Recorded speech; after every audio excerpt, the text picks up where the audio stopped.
Oh my gosh, we're a third of the way to the playoffs already. If you're going to make that playoff push, now is the time. This week, we take you through all the best waiver wire ads as you deal with those bye weeks and injuries and everything else that hits us in fantasy football. So join us now on the Fantasy First Down.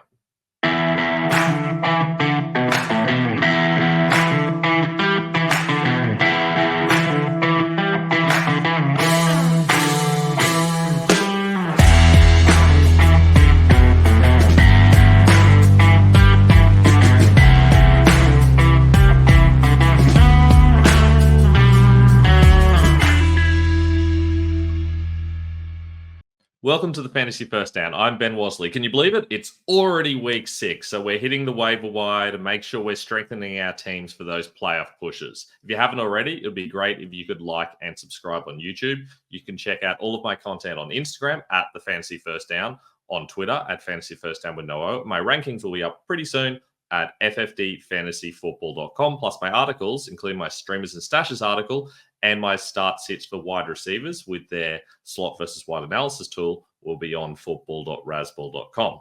But today, we're talking about the waiver wire as we get in those waiver wire ads before the deadline in the next 24 hours. So let's get straight into it. Quarterbacks is the first one off the rank, and Caleb Williams, for me, has the best matchup. He takes on Jacksonville. He was good last week. He looked very solid, which is what we kind of expect. He has had some pretty easy matchups to start the season, but it's always good when he's going for over 300 yards and 2 touchdowns. And realistically, probably would have put a lot more points on the Panthers if his running backs hadn't taken 3 touchdowns off the goal line. He takes on Jacksonville. It's a lot harder to run on Jacksonville, but it's very easy to pass on that they've conceded the most fantasy points to quarterbacks so far this season. So Williams is a fantastic streamer. If you've got someone like a Mahomes, who's obviously on bye, or potentially a Sam Darnold who's on bye as well, or if you just need an upgrade because it is possible that Williams will grow into a good fantasy starter as the season goes on. That often happens with rookie quarterbacks. Second half of the season is obviously often better than the first as they kind of get accustomed. Now, behind him is a guy that I really do like for the long term. It's Kirk Cousins. He has an amazing playoff schedule, but he's also got a couple of good matchups coming up now. I'm not a big fan of this Carolina matchup. I think they'll probably be able to run the ball pretty effectively. He's not going to need to throw for over 500 yards like he did in Thursday Night Football, but I think we're seeing that Cousins is going to be a good, solid option. He's going to have those big games. He's been someone I've been pushing for a while. I have him in here pretty much every single week. You really need to pick him up. You're going to run out of time to do it pretty darn soon. Sam Darnold gets a bye week, which is why he's a little bit lower down. He obviously had a poor week last week, and I called that. I did suggest that now's not the week to start Darnold, but he is someone to pick up because after his bye, he gets a fantastic schedule. He's got some amazing teams coming up. In fact, 4 straight weeks of really good matchups. So I would pick up Darnold now. You're going to have some good options to use him very soon in the future. And finally, Geno Smith gets a solid matchup against the 49ers. Amazingly, the QB5 on the season. I think that's a little bit fluky. He did have some pretty easy matchups early on. I do think that's going to level out. Struggled a little bit last week, but managed to get it done with his legs, which I don't think we really expected. He is an athletic player, but he's also not young. So it's impressive to see him doing that. Having said that, for fantasy, I prefer the other guys for their upside a little bit more. I'm also annoyed that Kenneth Walker keeps stealing his touchdowns. Running backs and Kareem Hunt, I think he's clearly established himself as the RB1 in Kansas City. I think he's going to be the guy moving forward. He doesn't get the passing downs, but realistically, if the guy's available on waivers, he has the most upside. There's always going to be touchdown upside there. He's going to get plenty of touches. They don't have any wide receivers at the moment. They're really struggling to move the ball. So I do think that Kareem is going to be the guy. Rico Dowdle comes in quite close after him, and I've had him on here for basically the whole season. I've been talking about Rico Dowdle for ages. It's been abundantly obvious to me and a lot of other people, I suspect as well, I hope, as well, that Dowdle was eventually going to take over the lead role here. And boy, did he do it in week 5. He was the RB3 on the week. He was fantastic. RB2 in PPR, I believe.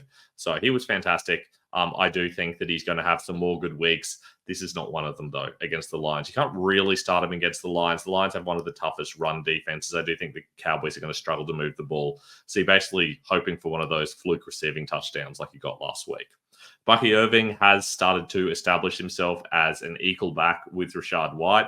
That's got limited upside because ultimately he's only getting 50% of what is a moderately valuable running game. They're not really moving the ball particularly well. But If White goes down, all of a sudden he's an absolute league winner. We saw that with White last year. White was very good when he was the only guy, and Irving would be the only guy if White goes down. That also gives White that equal value as well. But I don't particularly like either of them as a starter in isolation. There's just not a lot of starters available on waivers, true starters. So Irving goes in there as a viable option. If you need a guy for just 1 week, though, Zach Moss has what I think is probably a pretty mild high ankle sprain. I'm not a doctor. I'm just going by what I've heard. But in that case, Chase Brown gets 1 week at least, maybe more. We do know these high ankle sprains can linger a little bit, but it does seem like it's probably pretty mild. So for that reason, Chase Brown, someone you can use temporarily. He's a pretty low-end option for me because the upside is low. It's not like being the number one guy in this run game is massive. He's not a very good blocking back. They've had him in only a couple of times this season as a blocker. He will run routes, and he's a very solid goal line back. He's very good early down back, but he's not someone you can rely on to do the passing work. So I do think we'll still see a lot of Travion Williams coming in as the passing down back, but you're going to get so much early down volume that I do think it's going to make up for it, and Brown's going to be a solid option. He just lacks the true upside of some of the guys ahead of him because there's no real clear path to being like an elite fantasy option, unlike guys like Dowdle or Irving. And of course, Hunt's going to be a solid option for the rest of the season. I did say Dowdle has a path to be an elite fantasy option. I mean, there's the Cowboys. We have seen them be very productive in the past. So I do think technically he could be a top 12 back at some time this season if they turn things around. I doubt they will, but the upside is there. Slightly lower down running backs. I try to go kind of like 50% and above, and then kind of like 20% and above, and then below 20% with these sets of options. So Tank Bixby is a good option. Arguably, potentially could say a better option than Chase Brown if you're thinking season long. He takes on Chicago, which is a fantastic team to play against. Their run defense is very poor, but their pass defense is very strong. So you expect Bixby to be heavily involved. Seems a little bit wacky, but he's basically taken over from Travis Etienne, or at least formed a very equal committee. Etienne's still getting a lot of the passing work, but Bixby is very much the early down guy and getting a lot of the goal line carries as well, and that can be very valuable. So this is going to be very much a committee, kind of like that Irving and White situation. Bixby's playing that equivalent role of being the early down guy, and he's getting a lot of those goal line carries. So he's going to be have a little bit of variability week to week, but it's not impossible that he just plain takes this role over. So that upside there has him above. We go back to the previous slide. For me, he's above Chase Brown. He's probably above Bucky Irving too. And if you're purely looking for a bench stash and you're in a pretty shallow league, funnily enough, Bixby actually probably goes above Rico Dowdle because of that upside as well. If all you need is upside and your other running backs are amazing, Bixby probably has the most upside of everybody, because if he gets that full role, we saw how valuable it can be with ETN last time. It's probably he and Braylon Allen as the true upside guys. Cam Akers, viable starting option this week against New England. It's not a bad matchup. We don't know when Joe Mixon's going to be back. It's possible he's back this week. I don't really love Akers because he split a lot of work with Ogunbowale, but Ogunbowale was terrible. And I do think that Akers probably gets plenty of load this week, so that's why he's in there. But there is a good argument to start Tyrone Tracy. The reason I've got Tracy lower is because I think there's more chance that Singletary's back than that Mixon's back. So for that reason, I'm moving Tracy lower, but if both of them play, I'll likely rank Tracy higher of the two. He did most of the heavy lifting. Eric Gray did come in and do a bit of the receiving work, but Tracy was still busy. He's a solid option. He's a good back, and it is possible he'll take over some work from Singletary as the season goes on as well. Ty Chandler's in there because Aaron Jones was injured, but they have a bye week next, so that lowers the probability of him actually getting a starting role. It's also a lower upside role too. He doesn't seem to get a lot of the passing work, and they don't use their running backs particularly effectively in Minnesota, so I'm not particularly excited about Chandler, but he is possibly going to be a starter for a couple of weeks, depending on what turns out to happen with Aaron Jones. So keep your ear to the ground. There are certainly worse options that you could get as viable deep starters. And some waiver stashes. These guys are guys I wouldn't be starting at the moment, but I guess you could if you're desperate. In fact, those top three you could definitely viably start. Braylon Allen, there have been weeks where I've thought it was a good idea to start him. This is not one of them. I do think they're going to be trailing against Buffalo. I don't think they're going to play enough snaps that Allen's going to be heavily involved. It seems like they've got Hall at a 50-55 snap ceiling, and anything past that, they're just going to give Allen the ball. So they're kind of seeing how the game flow goes and giving Allen the ball in between. You can definitely run on Buffalo, although their run defense was a lot better in week 5. But I do think that Allen is someone that I'm not really going out of my way to start. But he has the most upside of pretty much anyone in the league. If he gets this league role because Breece Hall is injured, then all of a sudden you've got a guy who can be a true league winner. So for that reason, Allen is still my favorite stash. And arguably, you could probably start him over guys like Chandler, potentially, depending on the situation. Maybe even Tracy or Akers in this matchup, depending on what happens with their backfields. Certainly, he's someone I would pick up over all three of those guys. I'd rather have him over Akers, Tracy, and Chandler on my bench, unless I need a guy who really needs to start this week and I really need to win this week. Tyler Algier kind of goes in that same category. Very high upside option. He'll get a very heavy workload if something happens to Bijan Robinson. Not as heavy as it has been in the past because they're doing some weird stuff with their game. They're just not using their best weapons. We haven't seen enough of Bijan. Tyler Algier is getting way too heavily involved, but not enough to actually start him as a fantasy option. You could if you're desperate, but really he is just an upside stash. If you desperately need someone to start, it's all of the other guys we talked about earlier. And also this next guy, Roschon Johnson, who was unsurprisingly very effective last week. I had him as my running back 29, I think, which was among the highest in the industry because he was taking on the Panthers and he was getting a lot of the goal line carries. So he was always going to be effective and he scored 2 touchdowns. Unsurprisingly, I'm pretty sure I called that on this exact show. Definitely did on my streamer show. So not surprised by that. Now he takes on Jacksonville. Tougher matchup. He does get a lot of the passing down work, but we're starting to see Swift get a bit of that and a bit of the goal line stuff, which limits my excitement about Johnson. Having said that, DeAndre Swift often gets injured, and Johnson is now the clear backup. We haven't seen Khalil Herbert for weeks. So for that reason, I do think Johnson is a viable stash. He is someone that's got some upside, just less upside than the guys above him, but at least you can use him a little bit at the moment if you need to. And finally, Ray Davis arguably has more upside than Johnson, but you can't use him at all at the moment. Hasn't had any particularly effective weeks. James Cook is clearly the guy. Ray Davis is clearly the backup, though. The only issue is that you are still going to get some Ty Johnson on some passing downs, and that is going to limit Davis's upside a little bit, but I still really like him as a running back waiver stash. Let's talk wide receivers. Khalil Shakir, obviously injured and out last week, but he's my favorite guy that's available in less than 80% of leagues, which is kind of my cutoff. Although for some reason it's not anyone between 70 and 80 I was interested in that was particularly worthwhile talking about. So Khalil Shakir is my favorite option. I think he'll be back sooner rather than later. He is their clear number one passing option. So for that reason, I do like him as a waiver option. Ladd McConkey, very solid option, coming off a bye, so a lot of people dropped him.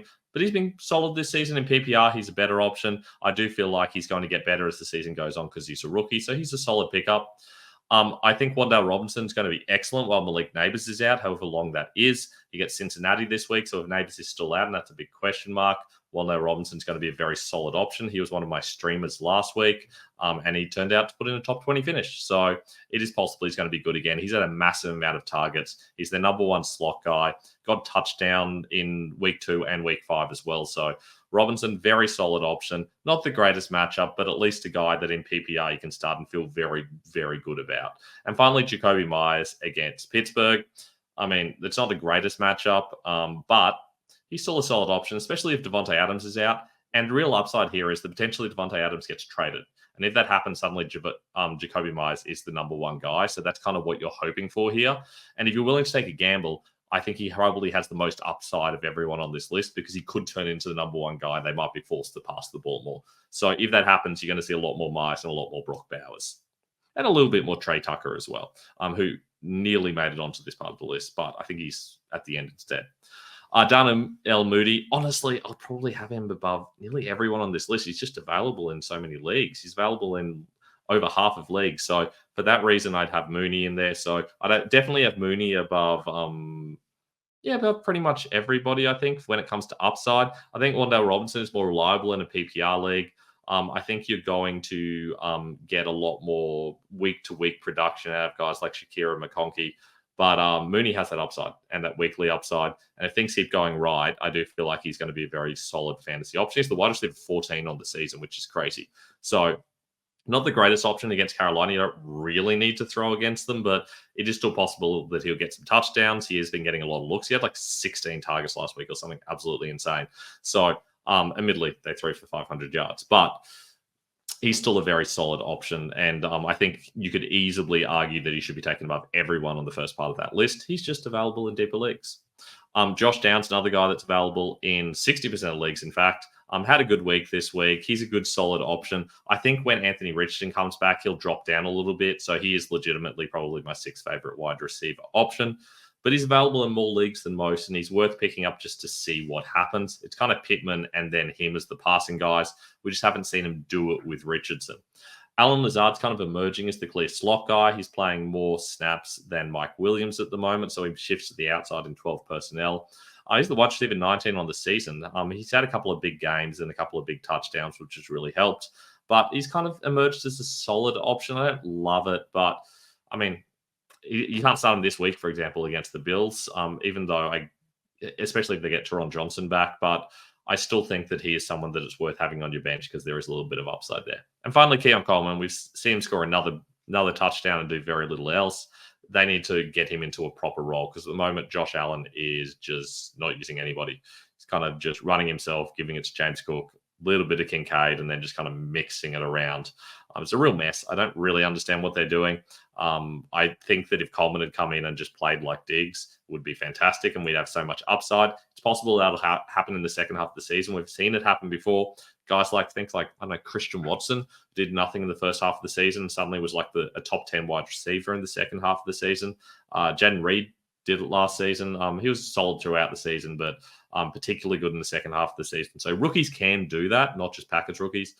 So it is possible that Coleman has a good second half of the season. That upside is why I'd put him on my bench, but you're not likely to get much production out of him until then. So if you're looking for immediate production, everyone else over him, and probably a couple of these guys.